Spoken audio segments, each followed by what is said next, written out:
Io sono l'ariete, quello che parte prima di tutti, anche quando non sa dove sta andando.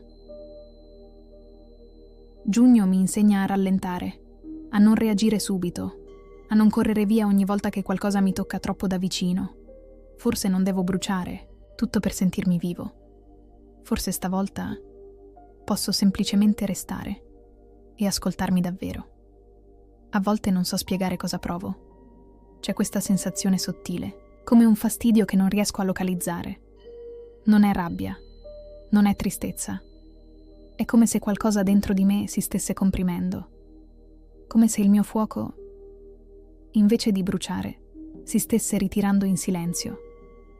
Giugno mi toglie la voce con cui di solito urlo al mondo e mi costringe ad ascoltare, non gli altri. Me e...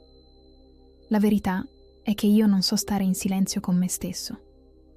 Non riesco più a fingere, né con gli altri, né con me. Non riesco più a dire «sto bene» quando sento che qualcosa non torna.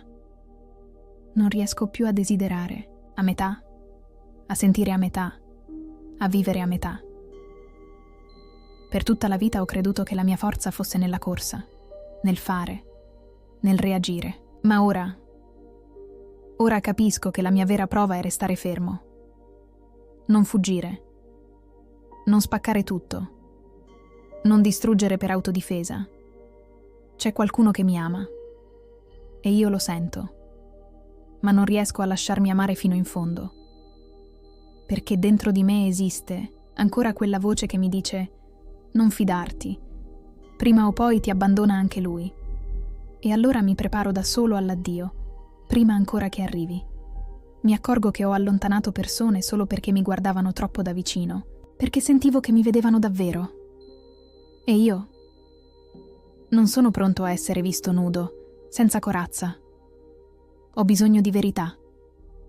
Di una presenza che non parli per farmi piacere. Di qualcuno che ci sia anche quando non brillo, anche quando non so essere facile. A volte, quando ricevo attenzione, mi sento soffocare, perché non l'ho mai ricevuta senza condizioni. E allora mi difendo. Ma da cosa se non da me? Questa è la mia vera battaglia ora. Non distruggere ciò che finalmente potrebbe restare. Vorrei solo poter dire abbracciami, anche se non lo chiedo. Resta, anche se sono duro. Amami, anche se non so ancora amare me stesso. E invece dico, non ho bisogno di nessuno. Sto bene da solo. Bugie. Detto da me, sono bugie. Dentro, io vorrei solo un posto sicuro in cui poter essere fragile. Un corpo che mi accolga senza aspettarsi nulla. Una voce che mi dica, puoi crollare. Io non me ne vado. Non voglio più dimostrare di essere forte. Voglio essere vero. E la verità è che non ne posso più di dover reggere tutto. Non ne posso più di dover essere sempre quello che sa, che guida, che spacca. A volte voglio solo che qualcuno mi dica: riposa, non devi essere il fuoco oggi. Puoi anche solo essere cenere. E sai che ti dico? Forse per una volta resterò. Con tutto quello che sento, con tutto quello che non ho mai detto. E se mi ami, resta anche tu. A volte mi sveglio con la voglia di scappare. Non da qualcuno, da me, dalla parte di me che si sente in trappola anche dentro le cose belle, dalla parte di me che rovina quello che funziona, solo perché non sa riconoscere la quiete. Non lo dico mai a nessuno, ma ho paura della felicità, perché ogni volta che l'ho toccata, poi è sparita. E ora la anticipo. La saboto prima che mi abbandoni lei. Non mi aspetto più che qualcuno resti quando faccio fatica. Non mi aspetto più che qualcuno mi scelga senza condizioni. Ho imparato che chi ti ama spesso ti ama solo nella versione che gli fa comodo. E se un giorno ti svegli triste, se non sei brillante, se non sei fuoco, ti guardano come se avessi smesso di valere qualcosa. E allora mi sono detto: non farmi vedere, non appoggiarti a nessuno, non lasciarti mai cadere. E ci ho creduto così tanto che ora, anche quando qualcuno mi tende la mano, io non so più se afferrarla o spingerla via. Il mio silenzio non è pace, è un urlo trattenuto, è un mi manchi che non riesce a uscire, è un vedi che non sto bene, lanciato nel vuoto. Il mio silenzio ha la voce del bambino che sperava che qualcuno si accorgesse, che qualcuno chiedesse, anche solo una volta: cosa senti davvero? E invece tutti hanno sempre guardato la mia forza.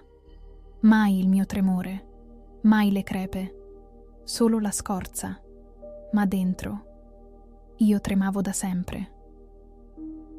Dove vado quando mi perdo? Vado nei miei pensieri, nei miei sogni non realizzati, nelle parole che non ho detto, nei messaggi che ho scritto e poi cancellato, negli abbracci che non ho mai chiesto, nelle stanze vuote dove mi sento al sicuro, perché nessuno può deludermi lì. Quando mi perdo, torno a quella parte di me che è fiera ma sola, che dice ce la faccio da solo, e intanto affonda in silenzio. Non sto cercando una storia, non sto cercando un'avventura, non sto cercando l'adrenalina, sto cercando una tregua, qualcuno che mi guardi senza difese, qualcuno che sappia leggere nei miei occhi anche quando non dico niente, qualcuno che non voglia cambiarmi, ma che abbia il coraggio di restare anche quando sono sbagliato, perché io non sono solo fuoco, sono anche cenere, e chi resta quando sono cenere, quello è casa. Non ho tutte le risposte, ma so che sto cambiando, che non voglio più reagire per abitudine, ma scegliere con più coscienza. Giugno mi chiede solo questo: essere più presente con me stesso, non forzare, non fuggire, solo restare e vedere cosa succede quando smetto di correre